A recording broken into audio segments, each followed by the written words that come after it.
Hi viewers, welcome to our channel. ప్రస్తుతం మనతో ఉన్నారు ప్రముఖ సామాజిక ఆర్థిక రాజకీయ విశ్లేషకులు సిఏ నాగార్జున రెడ్డి గారు. నమస్తే సార్. నమస్తే నమస్తే అమ్మ. నీకు మళ్ళీ ఏదో హాట్ టాపిక్స్ దొరుకుంటాయి సార్. అంటే విజయవాడలో వస్తున్నటువంటి వరదలు ప్రకృతి విపత్త లేక మ్యాన్ మేడ్ ఫ్లడ్సా? ఇందులో వాస్తవం ఏంటి అంటే ఏం చెప్తారు సార్? ఇందులో నిష్పక్షపాతంగా చెప్పాలి అంటే మానవ తప్పిదము, ఆ మానవ తప్పిదం కూడాను రాజకీయ నిర్ణయాల మూలకంగా జరిగినటువంటి తప్పిదాలు అని చెప్పక తప్పదు అన్నారు. దీనికి సంబంధించిన పూర్వపరాల్లో కనుక వెళ్తే మనము అంటే ప్రజలకు కూడా తెలియాలి కదా, ప్రకృతి సిద్ధంగా ప్రకృతిలో జరిగేటువంటి కార్యక్రమాలని మనం ఎప్పుడు కూడాను ఆపకూడదు. సామాన్యంగా మనం ఏమనుకుంటాము, తెలుగులో ఉన్న సామెతే కదా మరి, నీరు పళ్ళ మెరుగు నిజము దేవుడు ఎరుగు అని. సో నీరు అనేటువంటిది ఎటు పల్లంగా ఉంటే అటు పోతూ ఉంటుంది. ఇది సహజంగా మనకు తెలిసినటువంటిది. ఎక్కడో హిమాలయాల్లో పుట్టినటువంటి గంగా నది వెళ్ళి బంగాళాఖాతంలో కలుస్తుంది. ఎక్కడో మహారాష్ట్రలో పుట్టినటువంటి కృష్ణా గోదావరి నదులు వెళ్ళి బంగాళాఖాతంలో కలుస్తాయి. నర్మదా తపతి నదులు అనేటువంటిది టువర్డ్స్ పశ్చిమ దిక్కుగా వెస్ట్ వైపు ప్రయాణించి పోయి అరేబియా సముద్రంలో కలుస్తాయి. అలాగే జీలము, రవి, బియాసు, సట్లేజ్ ఇవన్నీ కూడాను హిమాలయ రేంజ్లోనే పుట్టి ఇండియా పాకిస్తాన్ మధ్యలో పోతూ ఉంటాయి. అది కూడా అరేబియా సముద్రంలోనే కలుస్తాయి. ఇదంతా కూడా ప్రకృతి సిద్ధంగా జరిగేటువంటిది. ఇప్పుడు ప్రపంచంలో అతిపెద్ద నది అనేసి అంటే అమెజాన్ అనుకుంటారు, కానీ అమెజాన్ కాదు. అమెజాన్ నది పరివాహక ప్రాంతం ఇంచుమించుగా 6300 కిలోమీటర్లు ఏమి ఉంటుంది. అది 11 దేశాల్లో ప్రవహిస్తుంది. గొప్ప అటవీ ప్రాంతము, అనేక రకాలైనటువంటి భయంకరమైనటువంటి జీవరాశులు కూడా ఉంటాయి. నైలు నది అది పరివాహక ప్రాంతాన్ని మార్చుకుందనుకో, పెద్ద పరివాహక ప్రాంతం. అలాగే ఇప్పుడు చైనాలో 3 గాడ్జిట్స్ అని ఒక డ్యామ్ కట్టారు కదా, అది కూడాను చాలా పెద్దదే. అది కూడాను చాలా పెద్దదే. ఇట్లా ప్రపంచవ్యాప్తంగా కూడాను నదులు ఉంటాయి. ఈ నదులు అనేటువంటి ఎలా ఏర్పడతాయి అనేసి అంటే దానికంటే ఇంకొంచెం వెనక్కి కనుక వెళితే మనము ప్రజలకు కూడా తెలియాలి కాబట్టి చెప్తున్నా. ఇదేంటండి మీరు విజయవాడ వరదల గురించి చెప్పండి అంటే ఈ సోదంతా చెప్తారు ఏంటి అని మటుకు అనుకోకండి సార్. అసలు దీనికి ప్రధానమైన కారణం ఎక్కడ మొదలైంది అనే సంగతి కూడా ప్రజలకు తెలియాలి కదా, పూర్వపరాలు. అంతే కదా. వాళ్ళంటే అనవసరంగా మనలాగా చదివి స్టడీ చేసి ఇవన్నీ కూడా చేయలేరు. కాబట్టి మనం కనుక 2 నిమిషాల్లో చెప్తే ప్రజలకు అర్థమవుతుంది. ఇది మా తాపత్రయం. ఇది కొద్ది జాగ్రత్తగా వింటే కనుక మీకు తెలుస్తుంది. ఈ ప్రపంచంలో ఉన్నటువంటి సముద్రాలలో పసిఫిక్ మహాసముద్రం అనేటువంటిది అత్యంత విశాలమైనటువంటిది, లోతైనటువంటి సముద్రం. అది దాని తర్వాత అమెరికాకి యూరోప్కి మధ్య ఉండేటువంటిది అట్లాంటిక్ మహాసముద్రం. భారతదేశానికి బొంబాయి దగ్గర ఉండేటువంటిది అరేబియా మహాసముద్రము, విశాఖపట్నము కలకట్టా దగ్గర ఉండేటువంటిది, చెన్నై దగ్గర ఉండేటువంటిది అరేబియా మహాసముద్రం. ఈ రెండింటికి కింద ఉండేటువంటిది హిందూ మహాసముద్రం. ఇదే కదా. సరే, మధ్యలో సౌత్ చైనా సీ అని, తర్వాత ఏమో గల్ఫ్ ఆఫ్ మెక్సికో అని, మెడిటేరియన్ సీ అని, రెడ్ సీ అని రకరకాలు ఉంటాయి. ఇంతవరకు తెలుసుకుంటే చాలు ప్రజలు. ఈ పసిఫిక్ మహాసముద్రంలో ఏంటంటే ఎంటైర్ ఈ భూగోళాన్ని మొత్తాన్ని శాసించేటువంటి సామర్థ్యం ఉన్నటువంటి సముద్రం అన్నమాట.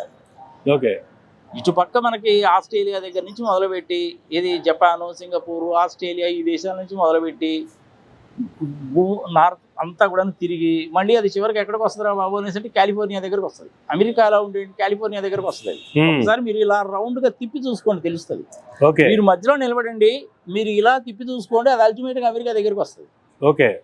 ఇక్కడ ఏమవుతుందంటే 2 రకాలైనటువంటి ఎఫెక్ట్స్ ఉంటాయి, ప్రజలు కూడా తెలుసుకోవాలి అని. అమర్, ఈఎల్ నానో ఎఫెక్ట్ అనేటువంటిది ఒకటి, అలాగనే నీనో ఎఫెక్ట్ అనేటువంటిది ఒకటి. ఈ 2 ఎఫెక్ట్స్ ఉంటాయి. వీటి పర్యవసానం ఏంటంటే అపోతే స్పానిష్ వర్డ్స్ అనుకోండి, గుడ్ బాయ్, స్వీట్ గర్ల్ అట్లాంటి పేర్లు అనమాట. ఇది ఎప్పటి కనిపెట్టారంటే ఇంచుమించుగా 1600 సంవత్సరంలోనే దీన్ని కనిపెట్టారు. ఇప్పుడు వచ్చిన లేటెస్ట్ టెక్నాలజీస్ ఏమైందంటే శాటిలైట్ టెక్నాలజీ ద్వారా కూడాను ప్రతి నిమిషం కూడాను ఈ పసిఫిక్ మహాసముద్రంలో ఏ విధంగా ప్రవర్తన జరుగుతుంది, అలలు ఏ విధంగా వస్తున్నాయి, తుఫాన్లు ఏ విధంగా వస్తున్నాయి, ఎప్పుడు రావడానికి అవకాశం ఉంటుంది, సీలో ఉండేటువంటి టెంపరేచర్ ఏంటి, పైన మేఘాలు ఎట్లా ఉన్నాయి, వాటి మూవ్మెంట్ ఎలా ఉంది, ఇవన్నీ కూడా చూస్తూ ఉంటాయి అనమాట. శాటిలైట్స్ చూసి ఇన్ఫర్మేషన్ పంపిస్తాయి. ఆ ఇన్ఫర్మేషన్ ఆధారంగా అమెరికాలో ఉండేటువంటి సెంటర్ వాళ్ళకి వస్తుంది, యూరోప్ లో వాళ్ళకి వస్తుంది, మన ఇండియాలో ఉండేటువంటి ఐఎండి, ఇండియన్ మెటీరియలాజికల్ డిపార్ట్మెంట్ అంటారు, వాళ్ళతో కూడా షేర్ చేసుకుంటారు. అది ప్రపంచం అంతా షేర్ చేసుకుంటుంది అనమాట. ఓకే. దీని మూలకంగా ఏమవుతుందంటే ఈ పసిఫిక్ మహాసముద్రంలో ఉండేటువంటి నీళ్లు కొన్ని సందర్భాలలోనేమో వేడెక్కుతాయి. ఆ ఎక్కినటువంటి వేడిని చల్లబరచడానికి మళ్ళీ కూల్ చేయడానికి కోసం అని చెప్పి ఇంకొక ఎఫెక్ట్ ఉంటుంది. రెండు ఆపోజిట్ డైరెక్షన్ లో ఉంటాయన్నమాట ఈ ఎఫెక్ట్స్. ఈ వేడెక్కడం అనేటువంటి ఎఫెక్ట్ ని ఈఎల్ నైనో ఎఫెక్ట్ అనేది అయితే అంటారో దాని మూలకంగా ఈ పసిఫిక్ మహాసముద్రంలో ఈ భూగోళంలో ఉండేటువంటి అన్ని సముద్రాల్లో కూడాను వేడెక్కుతాయి. ఈ వేడెక్కిపోయినప్పుడు ఏమవుతుందంటే టెంపరేచర్స్ అనేది పెరగడం మూలకంగా మేఘాలు ఏర్పడతాయి. మేఘాల నుండి మళ్ళీ క్లౌడ్ బర్స్టింగ్ అది ఇది సంగతి, దట్ ఈస్ డిఫరెంట్ ఆస్పెక్ట్. అంత దూరం వెళ్ళాల్సిన పని లేదు మనకి. అప్పుడు ఈ తుఫాన్లు అనేటువంటి వస్తాయి అన్నమాట. ఇప్పుడు మన విజయవాడలో వచ్చినటువంటి ఈ హెవీ ఫ్లడ్ కి కారణం ఏంటంటే ఇదే. ఇది 9 నెలల దగ్గర నుంచి 3 నెలల దగ్గర నుంచి 9 నెలల వరకు ఉంటుంది. ఇది దీని తర్వాత ఈ ఎప్పుడైతే వేడెక్కిందో తర్వాత మళ్ళీ చల్లబరచాలి కదా. చల్లబరచడానికి దీనికి ఆపోజిట్ లో ఉండేటువంటిది వస్తుంది. అది 1 సంవత్సరం నుంచి 3 సంవత్సరాల దాకా ఉంటుంది. ఈ రెండు ఇలా ప్రకృతిని బ్యాలెన్స్ చేస్తూ ఉంటాయి అన్నమాట. వీటిల్ని మనం ఎప్పుడైతే డిస్టర్బ్ చేస్తామో అప్పుడు మనకి ఇలాంటి వరదలు గిరదలు అనేవి వస్తూ ఉంటాయి. వస్తేనేమో హెవీగా వర్షాలన్నా వస్తాయి, లేకపోతేనేమో కరువు అన్నా వస్తుంది. అందుకనే చూడండి, మనకి హెవీగా వర్షాలు అనేటువంటిది 1 సంవత్సరం పడితే కరువు అనేటువంటిది 2-3 సంవత్సరాలు ఉంటుంది. అంతే కదా. వీటి ఎఫెక్ట్ అన్నమాట ఇది. ఇంతవరకు ప్రజలు తెలుసుకుంటే సరిపోతుంది. ఇప్పుడు విజయవాడలో వచ్చిన ఫ్లడ్స్ కి ప్రధానమైన కారణం ఏంది అనేసి అంటే వాతావరణం, ఆ పసిఫిక్ మహాసముద్రంలో ఉండేటువంటి నీళ్ళ యొక్క టెంపరేచర్ పెరగడం మూలకంగా వచ్చినటువంటి ఎఫెక్ట్ అన్నమాట. రేపు మళ్ళీ మనకి డిసెంబర్లో ఈ వాతావరణం మారిపోద్ది. డిసెంబర్లో మారిపోయినప్పుడు ఏమవుతుంది, కూల్ డౌన్ అవుతుంది. ఈ కూల్ డౌన్ అయినప్పుడు కూడాను మళ్ళీ మనకి ఇలాంటి తుఫాన్లు వస్తాయి. ఇది ప్రకృతి సిద్ధంగా జరిగేటువంటిది, మనం ఏమీ చేయలేము. కానీ మానవుడు అనేటువంటి వాడు దీన్ని ఎంతవరకు చేయగలడు అంటే గ్లోబల్ వార్మింగ్ అని అదే పని మీటింగ్లు పెట్టుకుంటుంటాం కదా మనం.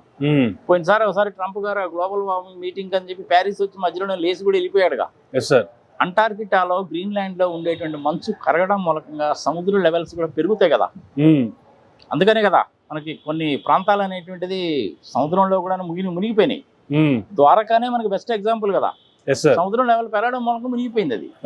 ఒకప్పుడు భూగోళం ఏర్పడినప్పుడు ఎట్లా ఉండింది, అంతా కూడా మంచు యుగం అనేవాళ్ళం. ఆ మంచు అంతా కూడా కరగడం మూలంగా భూములు ఏర్పడ్డాయి. టెక్టానిక్ ప్లేట్స్ కదలడం మూలకంగా ఖండాల కింద విడిపోయినాయి. అంతా ఒకటే విధంగా ఉండేటువంటిది. ఇప్పుడు విజయవాడలో వచ్చిన ఫ్లడ్స్ కి కారణం ఏమిటి అంటే ఈ తుఫాన్లకు కారణం ఏంటి, పసిఫిక్ మహాసముద్రంలో ఏర్పడినటువంటి వాతావరణంలో మార్పులు. ఈ మార్పులు అనేటువంటి సహజసిద్ధంగా వస్తాయి. మనం కొంతవరకు మాత్రమే దాన్ని మనం నియంత్రించగలం. అంటే గాలిలోకి ఆక్సిజన్, కార్బన్ డైఆక్సైడ్ రెండు ఉంటాయిగా. కార్బన్ డైఆక్సైడ్ ని కనుక మనం నిరోధించాలంటే మనం ఎక్కువగా ఈ ఇంధనాలు ఉంటాయి కదా, డీజిల్, పెట్రోలు, అట్లనే థర్మల్ పవర్ ప్లాంట్స్, వీటిల్ని వాడడం మూలకంగా కార్బన్ డైఆక్సైడ్ ఎక్కువైపోతుంది మనకి గాలిలో. దాని మూలకంగా అంటార్కిటాలో మంచు కనుక కరిగింది అనుకోండి, సముద్ర లెవెల్స్ పెరుగుతాయి, భూభాగం తగ్గిపోతుంది. దీన్ని మనం కొంతవరకు నిరోధించవచ్చు. ఇప్పుడు అమెరికా వాడిని నువ్వు నీ పవర్ ప్లాంట్స్ అన్ని మూసేసుకోవాలంటే వాడింటాడా? చైనా వాడు నీ థర్మల్ పవర్ ప్లాంట్స్ మూసేసుకోవాలంటే వాడింటాడా? ఎవరంటారు కదా. నువ్వు మాకు చెప్పేది ఏందా, విజయవాడ దగ్గర ఉండే థర్మల్ పవర్ ప్లాంట్ నువ్వు ముందు మూసేయి అంటారు. వైజాగ్ లో ఉండేటువంటి దాన్ని నువ్వు మూసేయి అంటారు. ఎన్టీపీసీ కంపెనీనే మూసేయమంటారు. అందరూ చెప్తారే గాని ఎవడూ పాటించడు. దీని మూలంగా ఏమవుతుంది, ఇది రాజకీయం అన్నమాట. ఇది అమెరికా వాడు నేను చెప్పినట్టు వినాలంటాడు, రష్యా వాడు నేను చెప్పినట్టు వినాలంటాడు. వాళ్ళిద్దరి మధ్య రాజకీయం, దాన్నే కోల్డ్ వార్ అంటున్నారు. ప్రస్తుతాలు యుద్ధాలకు కూడా అదే కారణం. ఇది పరిస్థితి. ఇలాంటప్పుడు వాటిని నిరోధించడం అనేది మనకు కష్టం.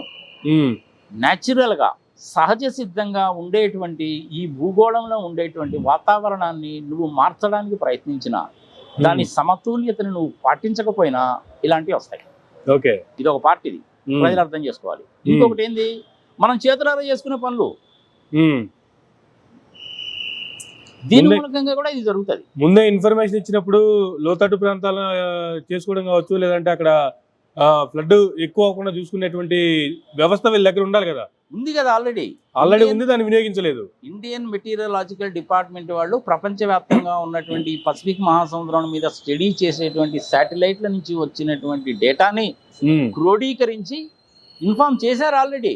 26, 27 తారీఖుల్లోనే చెప్పారు ఇండియన్ మెటీరియలాజికల్ డిపార్ట్మెంట్ వాళ్ళు, ఇలా రాబోతుందండి, జాగ్రత్తగా ఉండండి, ఇది చాలా సీరియస్గా ఉంటుందని.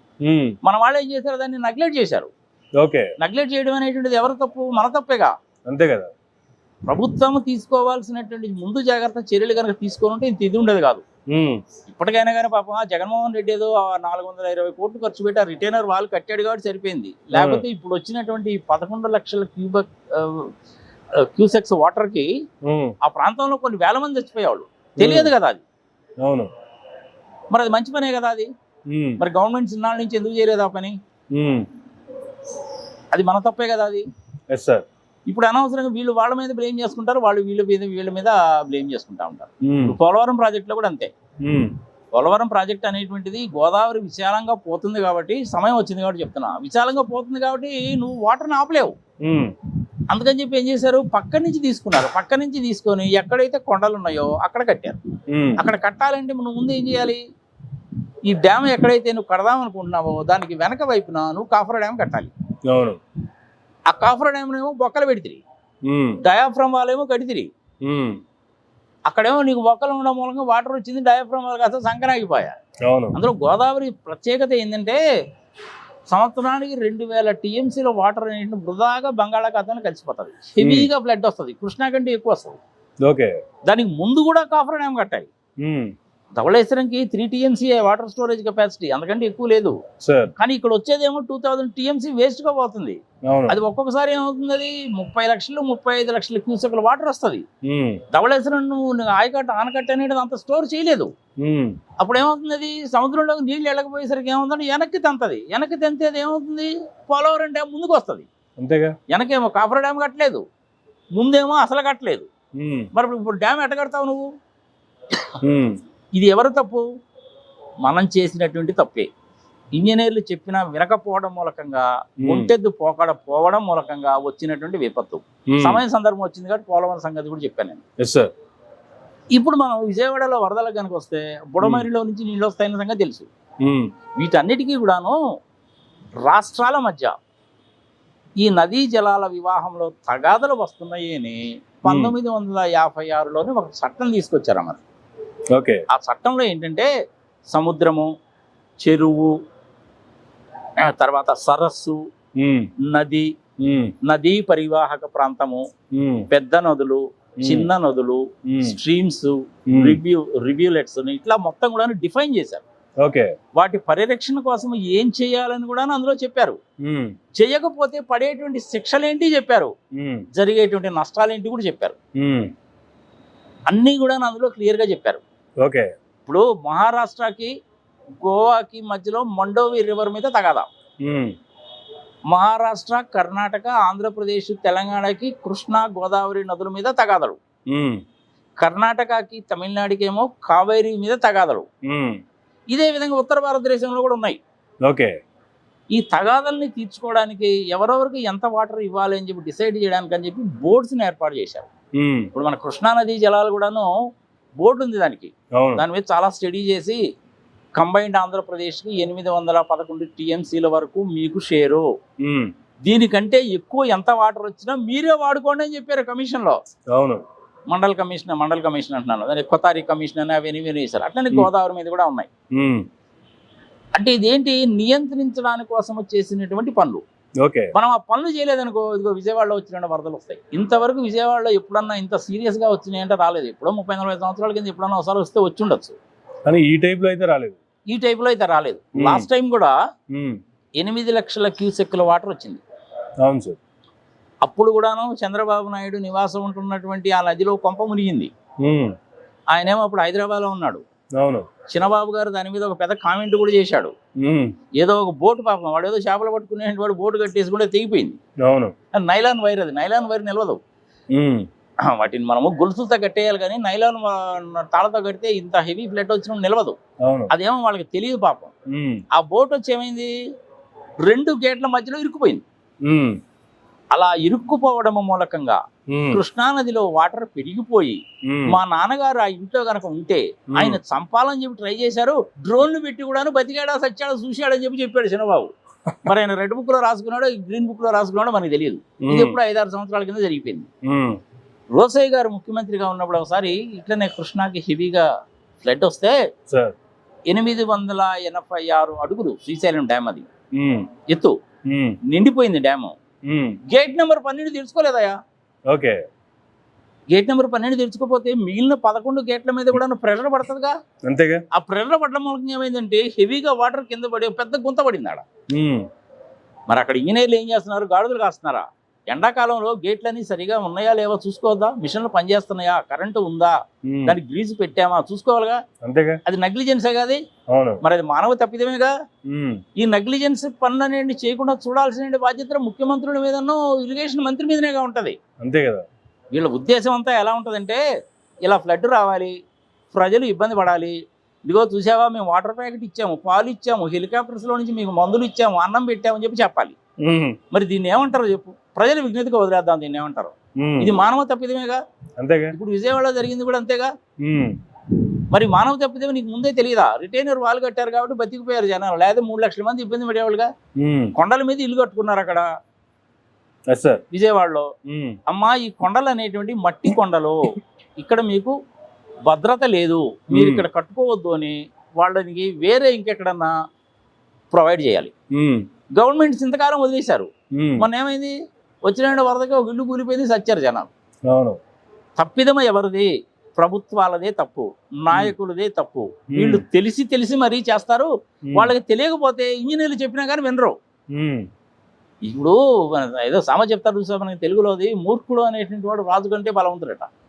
వీళ్ళకి తెలియదు, వేరే వాళ్ళు చెప్తే వినరు. నా అంత పోటుగాళ్ళు లేరు, మీ అంత పిచ్చోళ్ళు లేరట.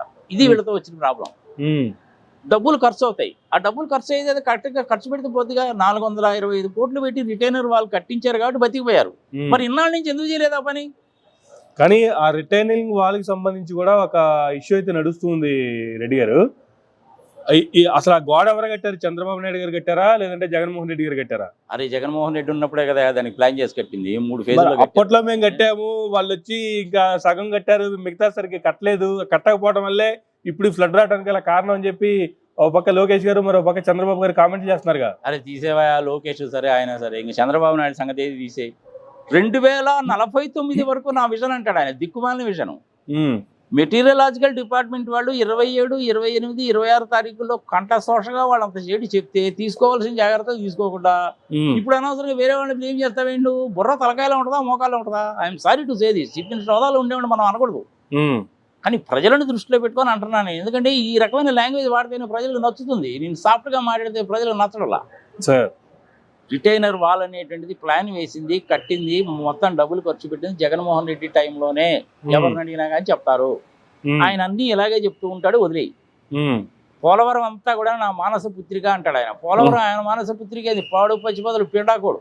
1980లోనే అంజయ్య గారు ఫౌండేషన్ వేశారు, తర్వాత ఎవరు పట్టించుకోలే. ఈయన 96లో వచ్చాడు, పట్టించుకోలేదు. 2004 వరకు ఉన్నాడు, పట్టించుకోలేదు. రాజశేఖర రెడ్డి గారు వచ్చిన తర్వాత కెనాల్స్ తవ్వడం మొదలు పెట్టాడు. ఎందుకు? నీకు ప్రాబ్లమ్స్ వచ్చేది ఎప్పుడు కెనాల్స్ దగ్గర ప్రాబ్లం వస్తుంది. ఒకడు ల్యాండ్ ఇస్తానంటాడు, ఒకడు ఈయనంటాడు, అక్కడ ప్రాబ్లం వస్తుంది. అందుకని కెనాల్స్ తవ్వారు. దానికి వీళ్ళు ఏమన్నారు, మట్టి అమ్ముకుని బతకడానికి కోసం అని చెప్పి ఇది పెట్టారన్నారు.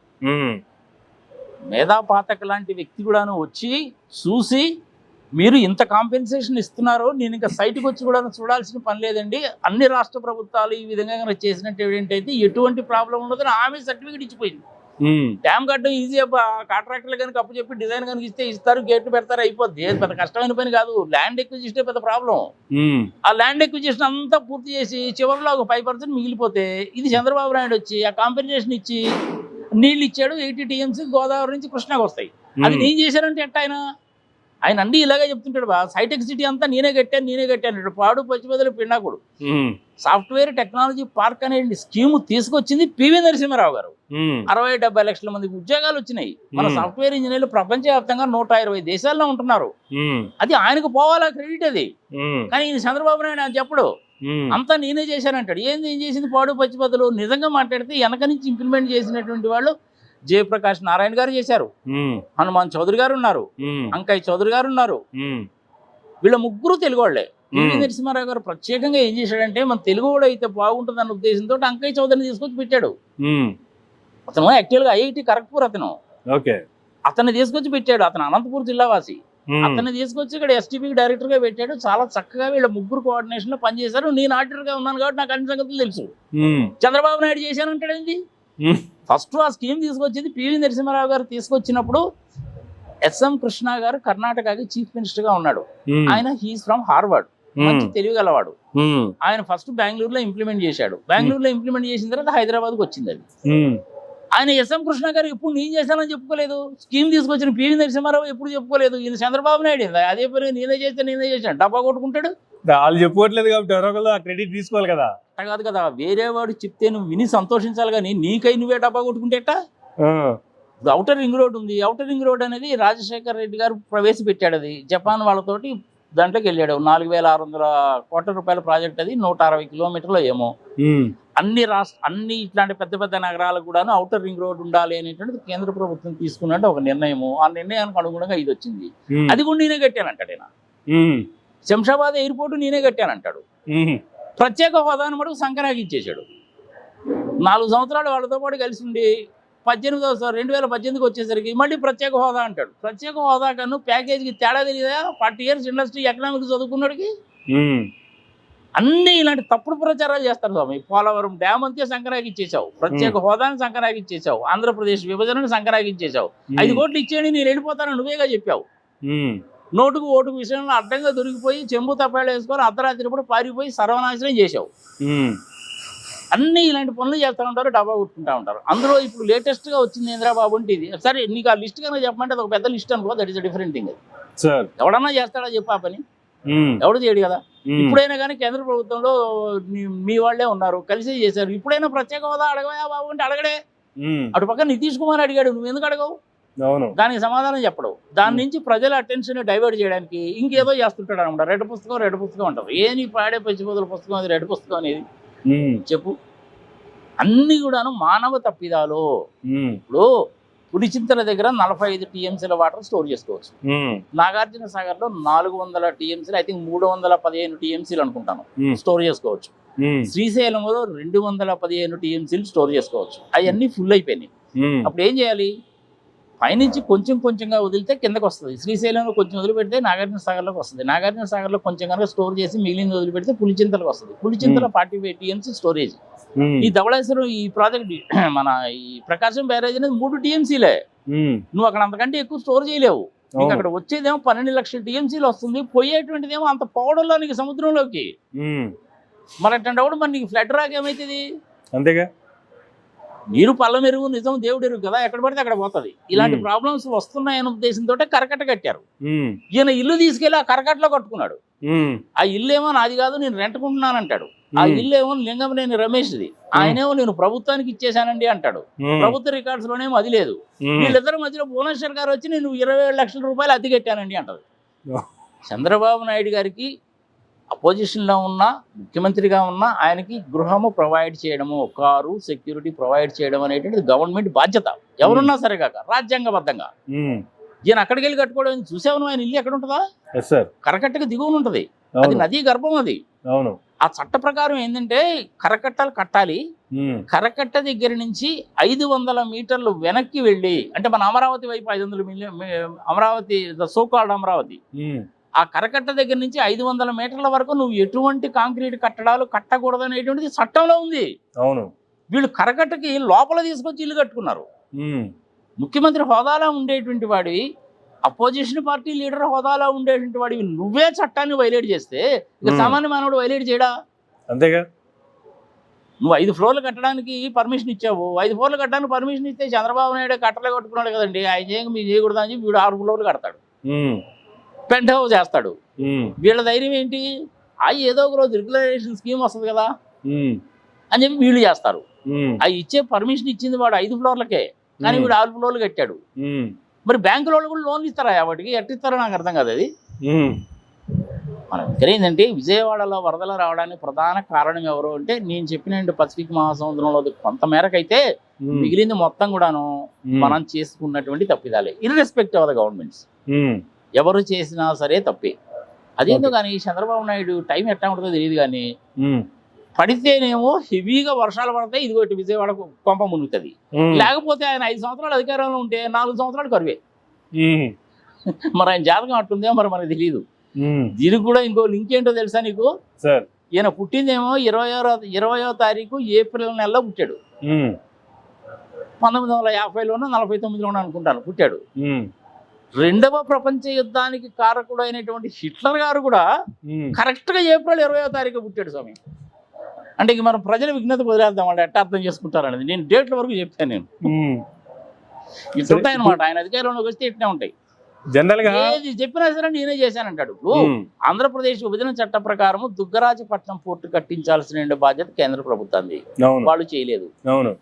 జగన్మోహన్ రెడ్డి వచ్చిన తర్వాత రామాయణ కట్టడం మొదలు పెట్టాడు. నేను కూడా వెళ్ళాను, చూశాను, చాలా వరకు అయిపోయింది అది. ఇంకొక 4 పోర్ట్స్ కూడా వచ్చాయి, ఒక 9 ఏమో ఫిషింగ్ హార్బర్స్ వచ్చాయి. మంచిదే కదా అది, అది అభివృద్ధే కదా, అది సంపదను సృష్టించడమే కదా. జువెలిన్ హార్బర్ మొన్న రిలీజ్ కూడా ఓపెన్ కూడా అయింది. మరి సంపదను సృష్టించడమే కదా అది, అంతే కదా. మరి చంద్రబాబు నాయుడు టైంలో ఎందుకు చేయలేదు? మళ్ళీ నేను విజనరీ అంటాడు. 2049 సంవత్సరం కల్లా ఎలా ఉంటుందో నా దగ్గర విజన్ ఉందండి, పాడు పచ్చివదలు పిండాకుడు విజన్. దీని గురించి నువ్వు ఎందుకు వెళ్ళలేదు? మెటీరియలాజికల్ డిపార్ట్మెంట్ వాళ్ళ దగ్గర ఉన్న ఇన్ఫర్మేషన్, కాలిఫోర్నియాలో ఉండేటువంటి ఇన్ఫర్మేషన్, శాటిలైట్ నుంచి వచ్చిన ఇన్ఫర్మేషన్ క్రోడీకరించి ఇలా రావడానికి అవకాశం ఉంటుందని చెప్పి నీకు ముందే చెప్తే ఏం దొడదలు కాస్తున్నావు నువ్వు? అధికారులను పరిగెత్తించి పనులు చేయించొద్దా? ఇప్పుడేమో నువ్వు పొక్లైన్లు ఎక్కను, ట్రాక్టర్లు ఎక్కి, బోట్లు ఎక్కి ఫోటోలు దిగుతావా? కానీ జనాలకు ఉన్నటువంటి పెద్ద డౌట్ ఏంటంటే సార్, అయితే ఇంట్లో ఉండి అధికారుల్ని సమీక్షించవచ్చు, లేదంటే సెక్రటేరియట్ లో వ్యవస్థ అంతా ఉంటుంది, సెక్రటేరియట్ నుంచి అధికారులు సమీక్షించవచ్చు. కానీ ఈ రెండు వదిలేసి విజయవాడ కలెక్టర్ ఆఫీస్ లోంచి పర్యవేక్షణ చేస్తున్నారు. ఎందుకు విజయవాడ కలెక్టర్ ఆఫీస్ లో ఉన్నారు? లేదంటే రాత్రి అయితే రోడ్డు మీద బస్సు పెట్టుకుని పోయి బస్సులో పడుకుంటున్నారు. ఎందుకు ఇది అనేటువంటిది చాలా మందిలో ఉండటం డౌట్. షో ఆఫ్ బిజినెస్ అబ్బాయి, ఇట్లాంటి పిచ్చి పనులు అన్నీ ఆయన చాలా చేస్తూ ఉంటాడు. ఎన్ని వదిలే అబ్బాయి, ఏదో చేస్తున్నాడు, పెద్దగా పట్టించుకోవాల్సిన పని లేదు. ఏదో 1-2 ఫోటోలు చూసి నవ్వుకొని వదిలేయాలి. నేను పెద్ద విజనరీ ఆయనే డబ్బా కొట్టుకుంటా ఉంటాడు. ఆయన విజన్ ఏందో చెప్పాగా. పివి నరసింహారావు గారి స్కీము నేనే చేశా, ఔటర్ రింగ్ రోడ్డు నేనే చేశా, పోలవరము నేనే చేశా, ఇవన్నీ ఆయనే కదా చెప్పేది. పులిచింతల నేనే చేశా అంటాడు. పులిచింతల 45 టీఎంసీలో వాటర్ స్టోర్ చేసుకోవాలి. 110 కోట్ల రూపాయలు ఆంధ్రప్రదేశ్ ప్రభుత్వం తెలంగాణకి ఇవ్వాలి. ఇచ్చిందో లేదో నాకు తెలియదు. 6 టీఎంసీల కంటే ఎప్పుడు స్టోర్ చేయలేదు అప్పుడు. అక్కడ కారణం ఏంది? ఫుల్ 45 కెపాసిటీ కనుక వచ్చిందంటే తెలంగాణ ప్రాంతం మునిగిపోద్ది. అందుకని ఎప్పుడు స్టోర్ చేసేవాడు కాదు. లాస్ట్ టైం కూడా అలాగే వదిలేశారుగా. అందుకని ఆయన అన్ని ఇలాగే చెప్తూ ఉంటాడు. వదిలే, ఇప్పుడు నిజంగా చేసిన వాళ్ళు ఎవరు డబ్బా కొట్టుకోరబ్బా.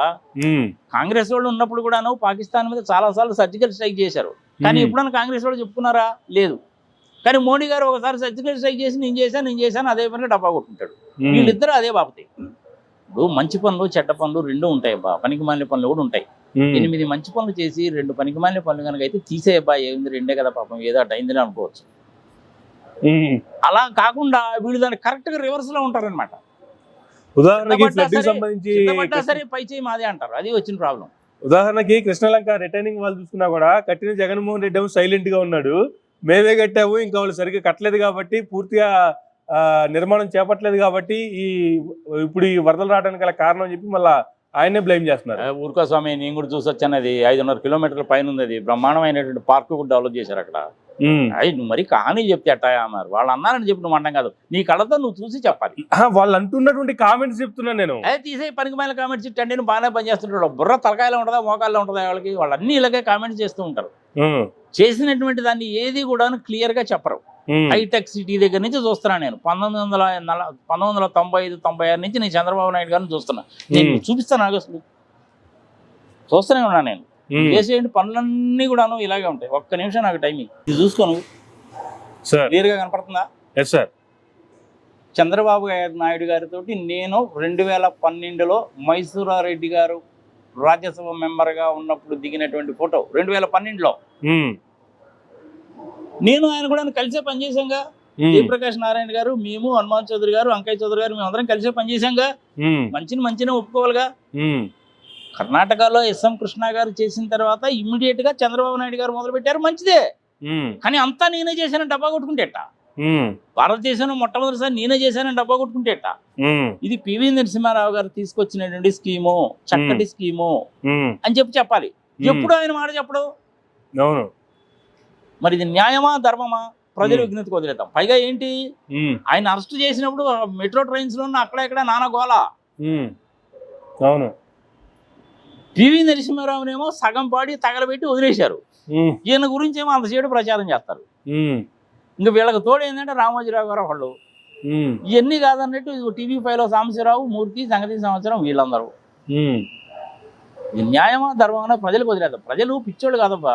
ఏదో 4,000 రూపాయలు ఇచ్చేస్తే 5 సంవత్సరాలకు ఒకసారి వస్తాడు, ఓటేస్తాడు, పోతాడు, బిర్యానీ పెడితే తింటాడు, ఒక క్వార్టర్ మందు బాటిల్ కనిపిస్తే సరిపోతుందని చెప్పి అనుకుంటున్నారు. ప్రజలు తల్లి తక్కువ కాదు. ప్రజలు ఎవడిని ఎప్పుడు ఎక్కడ ఎలా ఏ విధంగా కొట్టాలో కొడితే పాతాడానికి పోతారు.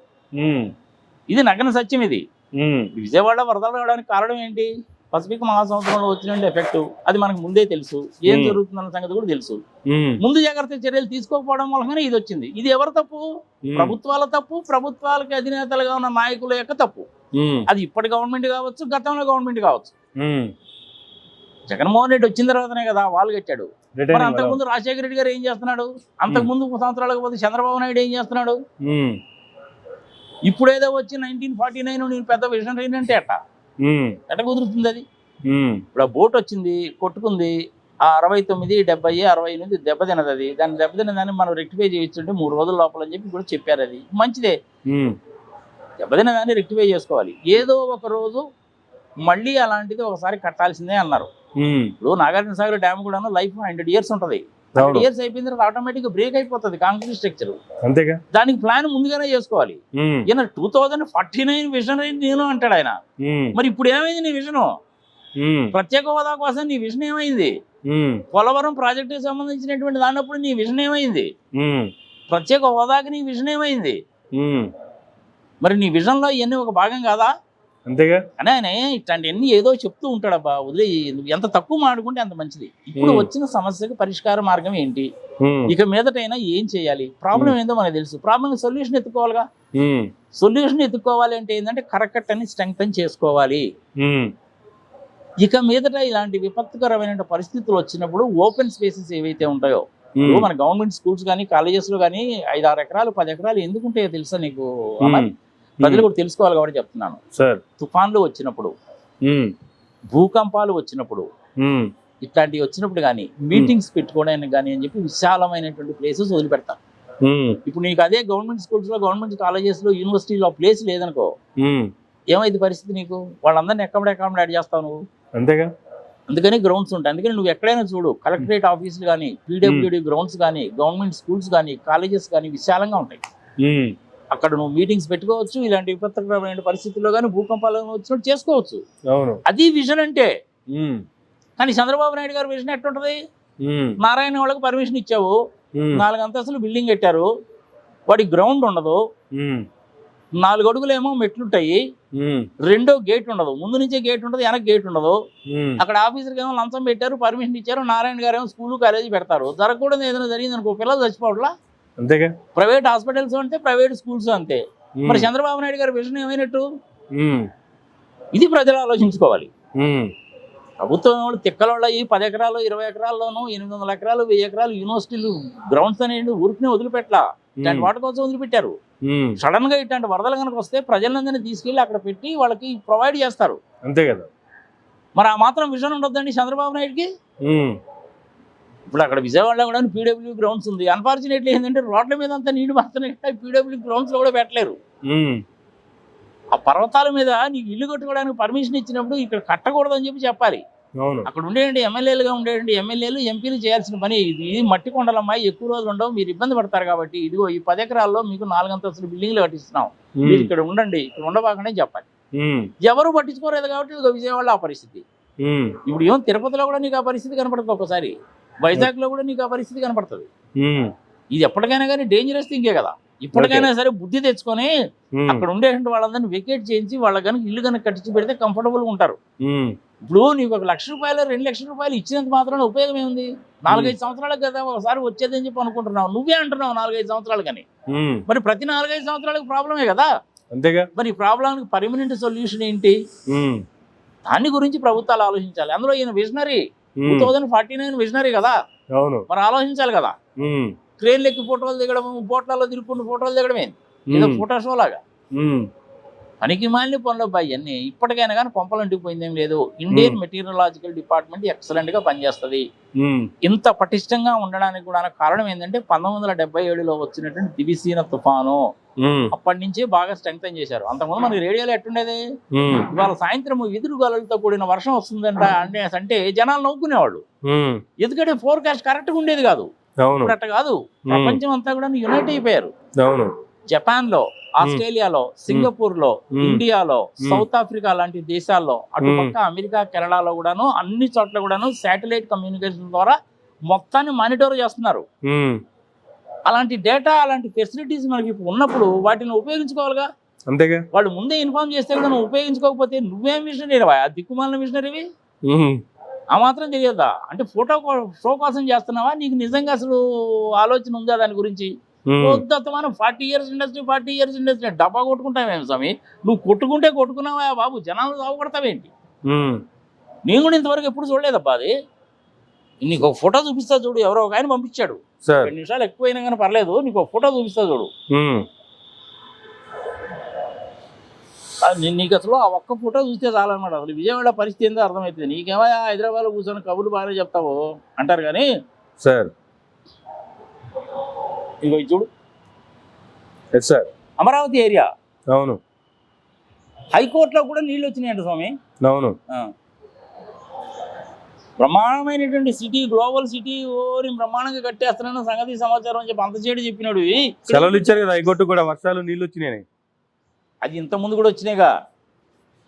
మరి అసలు అట్లాంటప్పుడు అట్లాంటి పని ఎందుకు చేస్తారు? అసలు కరకట్ట లోపల నదీ గర్భంలో ఇల్లు ఆయన కట్టుకోవడం ఏంది?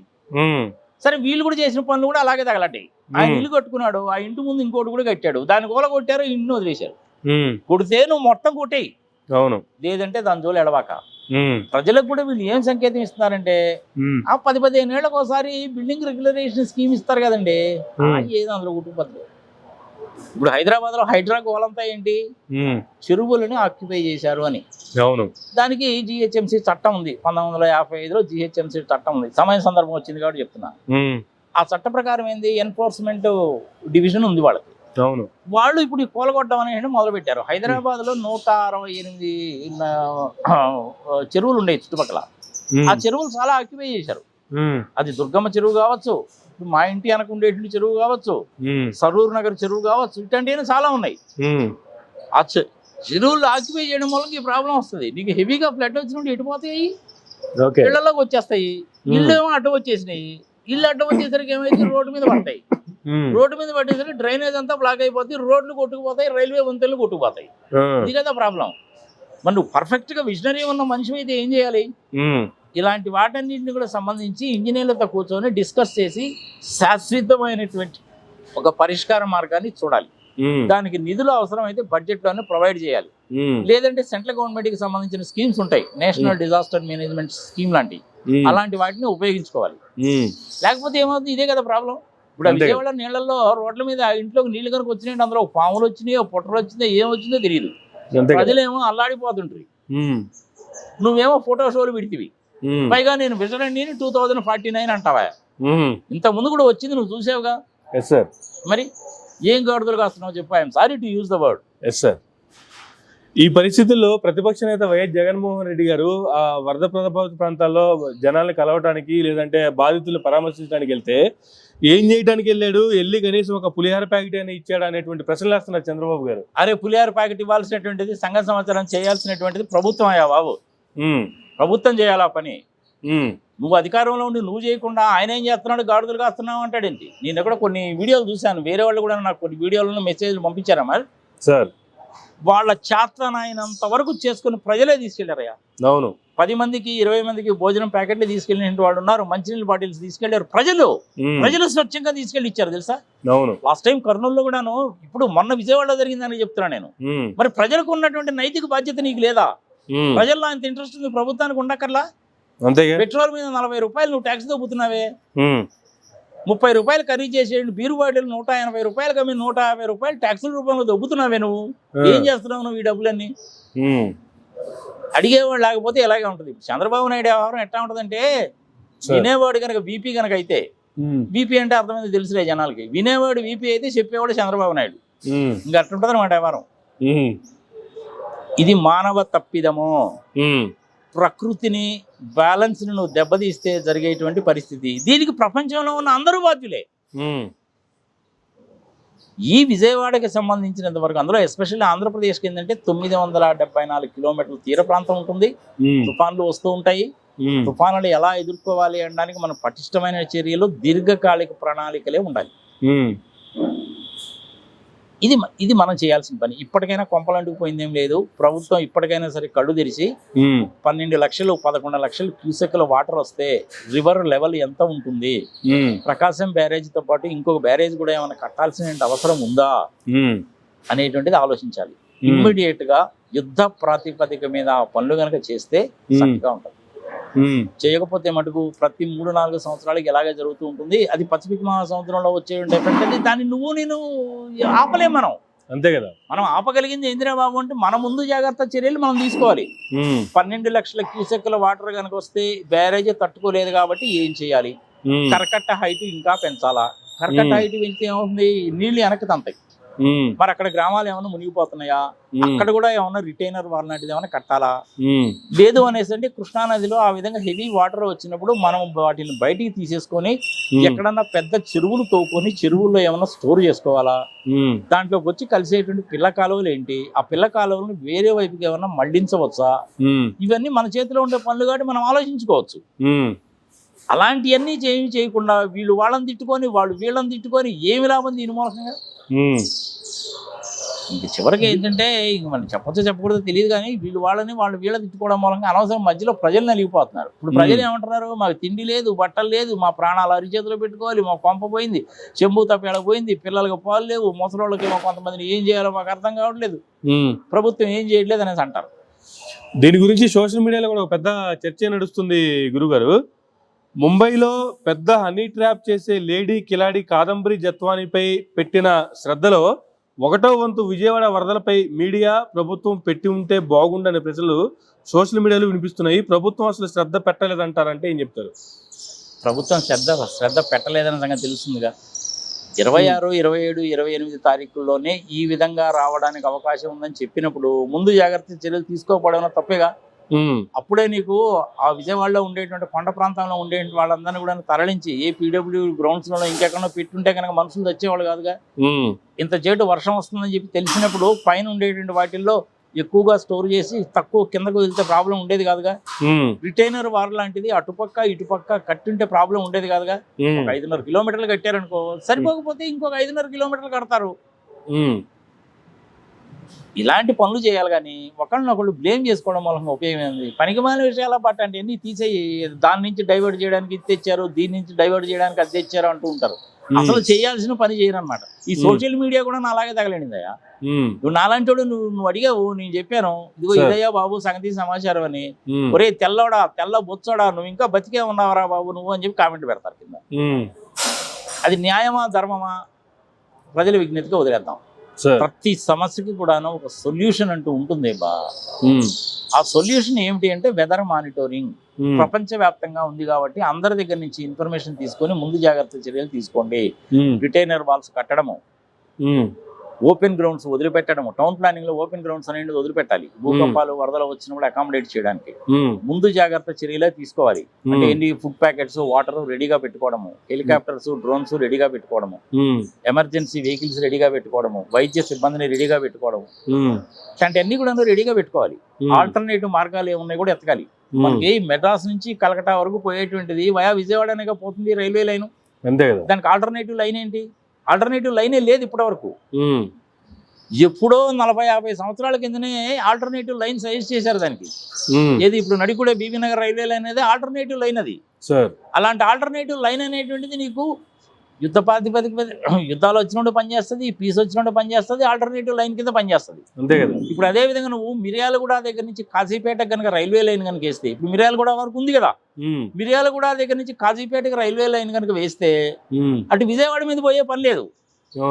ఇప్పుడు విజయవాడ కన్నా కాజీపేటకు మధ్యలోనే ట్రైన్ స్టాప్ అయిపోయింది. ఇప్పుడు మిర్యాలగూడ దగ్గర నుంచి కాజీపేట కనుక నడిపినట్టయితే 120 రైళ్లను క్యాన్సిల్ చేసే పని లేదుగా. అంతేగా. ఇట్లా ఆల్టర్నేటివ్ రైల్వే లైన్స్ ఏమిటి అనేటువంటిది కూడా ఎత్తుకోవాలి కదా. ఇప్పుడు అదే విధంగా మనకి గుంటూరు దగ్గర నుంచి బెంగళూరు పోయేటువంటిది వయా గుంతకల్ పోతుంది. అది బిజీ ట్రాక్, అది నల్లమర ఫారెస్ట్ లో నుంచి పోతుంది. దానికి జరగకూడదు ఏదైనా జరిగితే నీకు ఆల్టర్నేటివ్ లైన్ ఏంటి? ఆల్టర్నేటివ్ లైన్ లేదు అక్కడ. అవును, మరి దానికి ఆల్టర్నేటివ్ లైన్ క్రియేట్ చేయలేమంటే చేయొచ్చు. గుంటూరు దగ్గర నుంచి నడికుడి వరకు ఉంది కదా నీకు, నడికుడి నుంచి మాచర్ల వరకు ఉంది కదా, ఎప్పుడో బ్రిటిషర్స్ వేసిన రైల్వే లైన్ కదా అది. అదే అఫ్ కోర్స్ వాళ్ళ స్వార్థం కోసం వేసుకున్నారు అనుకో. సున్నపరాయి అనేటువంటి దాన్ని అక్కడి నుంచి తీసుకెళ్లి ఇంగ్లాండ్ తీసుకెళ్లి ఆ సున్నపరాయిని సిమెంట్ చేసి మన దేశంలో అమ్మడానికి కోసం చేసిన పని అది. అది మనకు ఉపయోగపడింది. ఇప్పుడు మాచర్ల దగ్గర నుంచి నువ్వు ఎర్రగొండపాలెం, మాచర్ల దగ్గర నుంచి నువ్వు మార్కాపురానికి రైల్వే లైన్ వేసావు అనుకో, ఆల్టర్నేటివ్ రైల్వే లైన్ అయిపోయింది కదా. అంతేగా, నీకు ఇటు పోయినా కానీ అటు పోవచ్చుగా మళ్ళీ.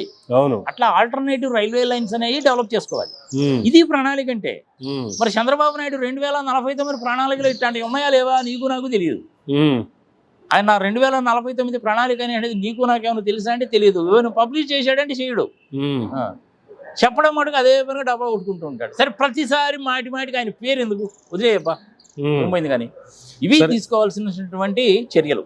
ఎస్ సార్, ఫైనల్ గా చూసుకుంటే డిప్యూటీ సీఎం పవన్ కళ్యాణ్ గారు కనిపించడం లేదు, వినిపించడం లేదు అంటున్నారు. పవన్ కళ్యాణ్ గారు మాత్రం వచ్చి ఏం చేస్తారంటే ఏం చెప్తారు సార్? పవన్ కళ్యాణ్ వచ్చి ఏం చేస్తాడే ఆయన చెప్పు. చంద్రబాబు నాయుడు నంది అంటే నంది, పంది అంటే పంది అంటాడు ఆయన. అంతకంటే ఆయన చేసేది ఏముంటుంది చెప్పు. ఆయనే చెప్పాడు కదా, ఆయన గురువు గారు, ఆయన పెద్ద విషనరీ, సంగతి సమాచారం అని. నేను ఆయన అడుగున తాళాల్లో నడుస్తానని ఆయనే చెప్పాడు కదా. ఒకసారి ఏమో చంద్రబాబు నాయుడిని అమరావతి విషయంలో అమరావతిని తిట్టావు, తర్వాత ఏమో ఆయనతో గెలిచిపోయావు. ఇప్పుడేమో 21 100% స్ట్రైక్ రేట్ అంటావు. ఇప్పుడేమో నువ్వు నోరెత్తి మాట్లాడవు. జయ పవన్ కళ్యాణ్ గురించి, చంద్రబాబు గురించి అంత తక్కువ మాట్లాడుకుంటే అంత మంచిది. వీళ్ళిద్దరికంటే చంద్రబాబు నాయుడు చాలా బెటరు. విజన్ లేనటువంటి మనిషి అంటే విజన్ ఉన్నటువంటి మనిషి, కానీ ఎంతవరకు ఉంటుంది విజన్ లో అంటే ఆ విజన్ కంటే కూడా సెల్ఫ్ డబ్బా కొట్టుకోవడం ఎక్కువ. అది ప్రజలకు నచ్చదు. ఇదొక్కటి సరి చేసుకోవాలి ఆయన. ఇప్పటికైనా కానీ ప్రతి సమస్యకి సొల్యూషన్ ఉంటుంది. ఈసారి విజయవాడలో వచ్చినటువంటి 12 క్యూసెక్ల వాటర్ని దృష్టిలో పెట్టుకొని ఇప్పటికైనా సరే ఒక 5 సంవత్సరాల్లో 1000 కోట్లు 2000 కోట్లు ఖర్చు అయినప్పటికీ రిటైనర్ వాల్స్ కట్టడము ఇలాంటివన్నీ జాగ్రత్తగా చేయాలి. తూములు గీములు లాంటి చక్కటి డ్రైనేజ్ సిస్టమ్ ఉండాలి. సెంట్రల్ గవర్నమెంట్ వాళ్ళు 2500 కోట్లు ఇచ్చారు డ్రైనేజ్ సిస్టమ్ కన్నా. దానికి ఈయన ఏం చేశాడంటే ఆ డబ్బులు మొత్తం వాడేశాడు. మళ్ళీ వాళ్ళు ఏమంటే వాళ్ళు ఎందుకు ఇస్తారు? వాళ్ళందరూ 1500 కోట్ల రూపాయలు అనేటువంటిది మంగళగిరి, గుంటూరు, విజయవాడలో డ్రైనేజ్ వ్యవస్థగా ఇచ్చారు వాళ్ళు. ఆ 1000 కోట్ల రూపాయలేమో రాజ్భవన్, సెక్రటేరియట్, అసెంబ్లీ హాల్ ఇవి కట్టడానికి ఇచ్చారు. ఈయన 2500 కోట్లు శుభ్రంగా భోజనం చేశాడు మనిషి. ఏదో తాత్కాలికంగా కట్టేశాడు, భోజనం చేశాడు. అదేమో హైకోర్టు ఏమో కారుతుంటది, సెక్రటేరియట్ మీద రేకులు ఏమో ఎగిరిపోతుంటాయి. ఈ సంగతి సమాచారం వదిలేయి. ఇప్పుడు మళ్ళీ అమరావతిని మళ్ళీ భుజం మీద ఎత్తుకున్నాడు ఆయన. ఇప్పుడు అమరావతి పరిస్థితి నేను కింద ఫోటోగ్రాఫ్ లో చూపించానుగా.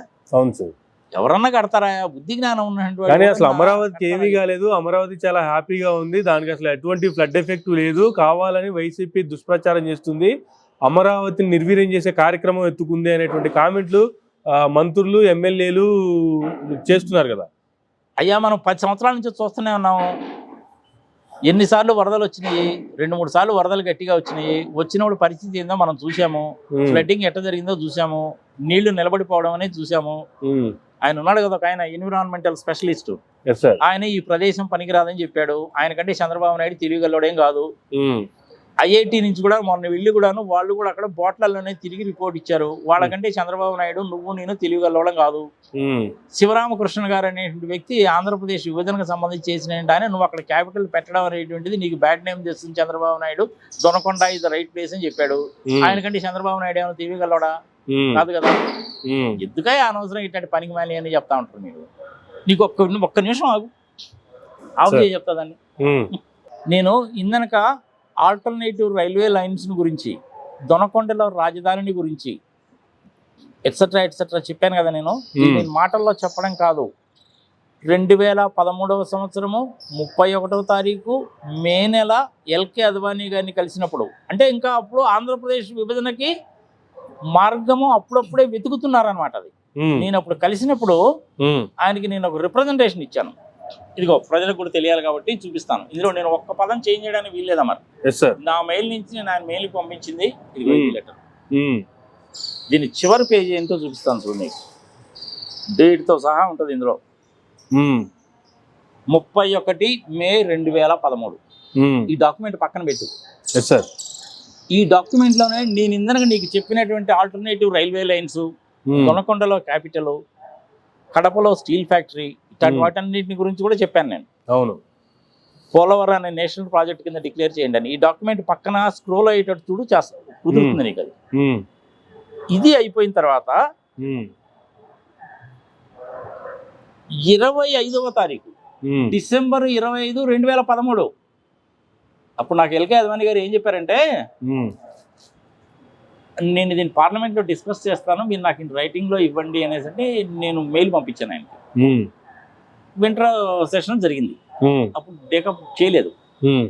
వర్షాకాలంలో సమావేశాలు జరిగినప్పుడు కనీసం డిసెంబర్లో అయినా పెడతారేమో అనే ఉద్దేశంతో నేను ఎల్కే అద్వానీ గారికి మళ్ళీ 25వ తారీఖు డిసెంబర్ 2013లో రాశాను. దాంట్లో నేనేం రాశాను, నేను చదివి వినిపిస్తా. Please recall my discussion with you on 30th 5, 2013 at your residence 30 Prithviraj road, new Delhi. Right. To the best of my knowledge and belief, observations, situation, sustainability, total/permanent solution. Though I am not the experienced, I would like to say and then suggest and bring it before you అని చెప్పి రాశాను నేను. అందులోనే Kadapa steel plant, నేను ఇందాక చెప్పిన alternative railway lines, river waters distribution, financial backup, ప్రత్యేక హోదా, వీటన్నిటిని కూడా ఇచ్చి కూలంకుషంగా పరిశీలించి 2 రాష్ట్రాల కింద మీరు విభజించినా తప్పు లేదండి. ఒకవేళ తెలంగాణ ప్రజలు అనేటువంటి వాళ్ళు దేశాన్ని ముక్కలు చేసేటువంటి వాళ్ళు అని కూడాను అనుకున్నారు అనేటువంటి కామెంట్ కూడా వస్తుంది. దీన్ని అడ్డం పెట్టుకొని ప్రపంచంలో కొన్ని దేశాలు భారతదేశాన్ని విచ్ఛిన్నం చేయడానికి కూడా ప్రయత్నిస్తారండి అని కూడా రాశాను నేను. ఇందులో క్లియర్ గానే ఉంది. ఇది ఎప్పుడు, ఇది 25వ తారీఖు అంటే క్రిస్మస్ డే, 25/12/2013. ఓకే. ఇందులోనే చాలా డీటెయిల్ గా రాశాను. అందుకనే నేను ఎథెంటిక్ గా చెప్పగలుగుతుంది. ఇదేంటిది మెయిల్ తో పంపించినాయి, ఇది నా మెయిల్ నుంచి ఆయన మెయిల్ కి పంపించినాయి. నువ్వు ఒక ముక్క తీసేలో ఒక ముక్క పెట్టలేవు, ఎవరైనా కావాలంటే పంపిస్తాను. అప్పుడు అంటే ఇంచుమించు 11 సంవత్సరాల కింద చెప్పిందేగా. ఇప్పటి వరకైనా గవర్నమెంట్ ఏమైనా ఇంప్లిమెంట్ చేసిందంటే ఇంప్లిమెంట్ చేయాల. మరి ఎందుకు చేయలేదు అనేసి అంటే నిర్లక్ష్యము. ప్రజలు ఏముందా, వాళ్ళు ఎట్టపోతే మనకెందుకు కాక, మనం అధికారంలో ఉన్నామా లేదా, మనం 10 రూపాయలు సంపాదించుకున్నామా లేదా, అంతే. కాంక్రీట్ పోసి పోసి పోసి పోసి పోసి బ్రహ్మాండంగా చేశానన్నావు, కంపేర్ చేసి చెప్పావు. చైనాలో ఉన్నటువంటి 3 గాడ్గిల్ డ్యామ్స్ లో కూడా ఇట్లా చేయలేదు, మేము చేసామన్నావు. చేస్తే ఉపయోగం ఏముంది? డయాఫ్రమ్ వాళ్ళు సంకరాగిపోయిందిగా. చేయాల్సిన పని చేయకుండా చేస్తే ఏం లాభం? పైగా నేను చేశానని చెప్పి డబ్బా కొట్టుకుంటాడు. కానీ మనం క్రిటిసైజ్ చేసుకోవడం కాదు అమర్, సమస్యకి పరిష్కార మార్గం ఏంటి అన్న సంగతి ఎత్తుకోవాలి. విజయవాడ వరదలకి పరిష్కార మార్గం ఏంటి? 1, 2, 3, 4 ఇంజనీర్స్ అడగండి, పర్యావరణవేత్తలను అడగండి, సిటిజన్స్ అడగండి, వాళ్ళ సలహాలు తీసుకోండి. ఒక 5-6 నెలల్లో పర్మనెంట్ సొల్యూషన్ తీసుకోండి. 1000 కోట్లు 2000 కోట్లు ఖర్చు అయితే సంవత్సరానికి ఒక 500 కోట్లు ఖర్చు పెట్టండి. జగన్మోహన్ రెడ్డి కట్టినట్టు ఒక 5 కిలోమీటర్లు రిటైనర్ వాళ్ళు అటు ఇటు కట్టు. అవసరమైతే నదిలో పుడికి తీ. ఎక్విప్మెంట్ కానీ మిషనరీ కానీ ఎట్లాంటి ఎట్సెట్రాని రెడీగా పెట్టు. దాని లైఫ్ అనేటువంటిది అయిపోవస్తుంది. ఇంకోటి కట్టడానికి సిద్ధపడు. తెలంగాణ వాళ్ళకి కట్టాల్సిన 110 కోట్లు కట్టు. 45 TMC పులిచింతల దగ్గర స్టోర్ చేయి. ఈ ప్రణాళికల్లో చేయాలి. ఓపెన్ స్పేసెస్ అనేటువంటిది ఇప్పటికైనా కానీ కొంచెం వదిలిపెట్టండి. అసలు ఆయనే నదిలో ఇల్లు కట్టుకున్నాడు కదా బాబు. ముఖ్యమంత్రి హోదాలో ఉన్నటువంటి ఆయన నదిలో ఇల్లు కట్టుకోవడం ఏంది? పాడు పచ్చి బదులు ఏమన్నా అర్థం ఉందా? నిష్పక్షపాతంగా మాట్లాడవా మరి నువ్వు? లేక్ వ్యూ కదా, లేక్ వ్యూ పాడు. విచిత్రం ఏంటంటే నువ్వు కొడితే మొత్తం కొట్టేయి, ఆయనది కొట్టేయి, మంతని సత్యనారాయణది కొట్టేయి, అటు పక్క ఉన్నటువంటి వాళ్ళే చాలా మంది ఉన్నాయి, అయ్యి మొత్తం కొట్టేయి. అవును. నువ్వు నదిలో తీసుకెళ్ళి అటు కనుక కడితే ఇట్లా హెవీ ఫ్లడ్ వచ్చినప్పుడు వాటర్ వెళ్ళిపోద్ది. ఎక్కడ పోవడానికి అవకాశం ఉంటే అక్కడికి వెళ్ళిపోద్ది. దానికి ఏమైంది? అది నది పోతా ఉంది, అది విజయవాడకి వెళ్ళడానికి అవకాశం ఉంది, విజయవాడకి వెళ్ళిపోయింది. విజయవాడ కరకట్ట లేదుగా, అంతేగా, అందుకని చెప్పి అటు వెళ్ళిపోయింది అది. ఇదన్నీ కాదన్నట్టు ఆ బుడమేరులో లాకులు ఎత్తేసారు. అక్కడ ప్రెషర్ తట్టుకోలేక ఆ లాకులు ఎత్తేసరికి అవి కూడా వచ్చి ఇక్కడ కలిసిపోయింది. ఇటు పక్క నుంచి ఇది వచ్చింది, హెవీగానే వర్షం పడుతుంది, బుడమేరు లాకులు ఎత్తేసారు. ఇవన్నీ కూడా ముందే ఊహించుకోవాలి కదా. విజనరీ కదా ఆయన, తెలుసుకోవాలి కదా. ఆయన తెలియకపోతే వేరే వాళ్ళని అడిగితే చెప్తాడుగా. చంద్రబాబు నాయుడుతో వచ్చిన ప్రాబ్లం ఏంటంటే ఇది సెల్ఫ్ డబ్బా ఎక్కువ కొట్టుకుంటాడు, వేరే వాళ్ళు చెప్పింది ఏది అండవు, నేను విజనరీ అంటాడు, 2049 అంటాడు. అల్టిమేట్ గా ప్రజలు సంక్రాంతిపోతున్నారుగా. పోయినసారి ఇట్లనే మనకి కర్నూలులో కూడా వరదలు వచ్చినప్పుడు TV9 వాళ్ళు ఏదో ప్రకటన చేస్తే సంగతి సమాచారం లారీలో బట్టలు ఫుడ్ అంతా పంపించాము. నేను కూడా పార్టిసిపేట్ చేశాను అందులో, తుంగభద్ర వరదలు వచ్చినప్పుడు. అవును. కర్నూలు సిటీలోకే వచ్చేసినాయి కదా. అవును. ప్రభుత్వాలు చేసేదానికంటే మీలాంటి వాళ్ళు మాలాంటి వాళ్ళు చేసేదే ఎక్కువగా ఉంది. ఈవెన్ కరోనా టైంలో కూడా అంతే ఏం తెలిసిన, కరోనా టైంలో మన ప్రజలు చాలా ఎక్కువ చేశారు ప్రభుత్వాలు చేసిన దానికంటే. అవును. అందుకని దీని ఇండికేషన్ ఏంటంటే ప్రభుత్వాలు చెయ్యవో, మనమే జాగ్రత్త పడాలి, మనకు మనమే సహాయం చేసుకోవాలి అనేటువంటిది ప్రజలకు వచ్చిన అవగాహన. కానీ జరగాల్సింది మటుకు అది కాదు. ప్రభుత్వాలే చేయాలి, బడ్జెట్ లో పెట్టాలి. Let us hope the best. Visionary కదా ఆయన, చేస్తాడేమో చూద్దాం. నాకు తెలిసినంత వరకు చెప్పాను, చూపించాను, ప్రాబ్లం ఏంటో ఐడెంటిఫై చేశాము, అందరికీ తెలిసిందే. దానికి సొల్యూషన్ ఏంటో కూడా చెప్పాను. నేను ఏదైనా తప్పు మాట్లాడుంటే దయచేసి నన్ను క్షమించుగాక. దయచేసి దిక్కుమాలినోడు పెట్టకండి. తెల్ల బొచ్చోడా, తెల్ల తోలోడా, గుడ్డి కళ్ళోడా, నువ్వు ఇంకా బతికే ఉన్నావు అలాంటి దిక్కుమాల కామెంట్లు మటుకు పెట్టకండి. ఇష్టమైతే మంచి కామెంట్లు పెట్టండి, లేకపోతే పెట్టకండి. Thank you sir, thank you very much అండి. జై హింద్. ఇదండి అమరావతిలో, విజయవాడలో వరదలకు సంబంధించి నాగార్జున రెడ్డి గారు ఇచ్చినటువంటి వివరణ. ఇది నాటి ఇంటర్వ్యూ. మరొక ఇంటర్వ్యూలో మళ్ళీ కలుద్దాం. చూస్తూనే ఉండండి మైరా మీడియా.